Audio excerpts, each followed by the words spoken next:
নওজোয়ান যুবক ভাই, সারা রাত মোবাইলে যে নর্তকীর নাচ দেখলেন, সারাদিন দিনের 3টা বাজে আপনি আপনার বন্ধুর সাথে বের হলেন রাতের 10টা পর্যন্ত।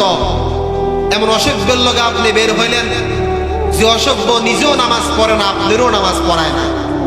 হ্যাঁ, কি বলেন? আমাদের যুব সমাজ আজকে কোথায় চলে গেল? আমিও তো একজন যুবক মানুষ, আমি তো এমন ব্যক্তির লগে চলি না যাতে বিড়ি খায়।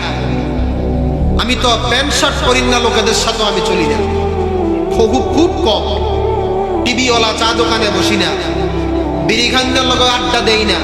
তা আমিও তো যুবক মানে, আমারও তো মন চায়। কি বলেন? গুনাহ কি আমাদের করতে মন চায় না? নাকি আমি হুজুর দেখে আমার কোনো গুনাহের খায়েশাত নাই? আছে না? তাইলে আজকে আমাদের যুবক ভাইয়েরা গুনাহের প্রতি কি পরিমাণ আকৃষ্ট, কি পরিমাণ আকৃষ্ট বলেন? দিনের 3টায় সে তার বন্ধুর সাথে বের হয়েছে রাতের 10টা পর্যন্ত। 3 ওয়াক্ত নামাজ, আসর, মাগরিব, এশা। একবার এই অসভ্য বন্ধু বলল না, কিরে দোস্ত নামাজ পড়বি না? কিরে নামাজ পড়বি না তুই? আজকে আসর গেল, যোহর মাগরিব গেল, এশা গেল, রাস্তার পাশে মোবাইল একটা নিয়ে যে বসলাম, আর এই মোবাইল আর এই নর্তকীর নাচ দেখা শুরু করলাম। আমার নামাজ কই? মুরব্বীরা চা দোকানে বসে চা দোকানওয়ালার লগে একটা চুক্তি করছে, চা দোকানওয়ালার সাথে একটা চুক্তি করছে, আমি 3টা চা খামু, 3 ঘন্টা চা দোকানে বসবো। কি বলেন? আর তুই রেসকিন খেলা লাগাইবি, নর্তকীর নাচ লাগাবি টিভির মধ্যে, আমি এগুলা দেখবি। হায় হায়, 60 বছর 70 বছরের একজন ব্যক্তি কেমনে বিড়ি খায়, কেমনে চা দোকানে বসে আড্ডা দেয়? বলেন, কেমনে চা দোকানে বসে আড্ডা দেয়?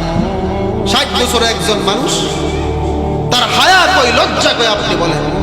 আমার শায়েখ হযরত মাওলানা আনিসুর রহমান আশরাফি সাহেব দামাত বারাকাতুহু হুজুর বলেন যে 60 বছরের একজন মানুষ যে বিড়ি খায়, আমার মনে হয় যে আল্লাহ তাআলাকে বুঝাইতেছে, আল্লাহ তাআলাকে বলতেছে, আল্লাহ আপনি দেখেন 60 বছর বয়স আমার চলে, আমি এখনো বিড়ি ছাড়া থাকতে পারি না, আমি এখনো আমার ধোঁয়া লাগে, এখনো আমার আগুন লাগে। সুতরাং আমি যখন মরমু কবরে আমার আগুনটাই দিয়ে, আমারে কবরে কি দিয়ে?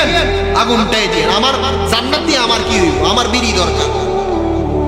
যুবকরা যেন আল্লাহ তাআলাকে বলে, আমার হুর দিয়ে কি হইব? দুনিয়াতে আমার নর্তকীর নাচ দরকার, অসভ্য মহিলার পিছনে হাঁটার দরকার আমার। মহিলারাও আজকে দোকানে দোকানে ঘুরে, বাজারে বাজারে ঘুরে। আরে কি অবস্থা এটা বলেন আপনারা? এই মা রাবিয়া বসরির মতো হতে পারে না? এই মা খাদিজাতুল কুবরা রাদিয়াল্লাহু তাআলা আনহার মতো হতে পারে না? বলেন আপনারা।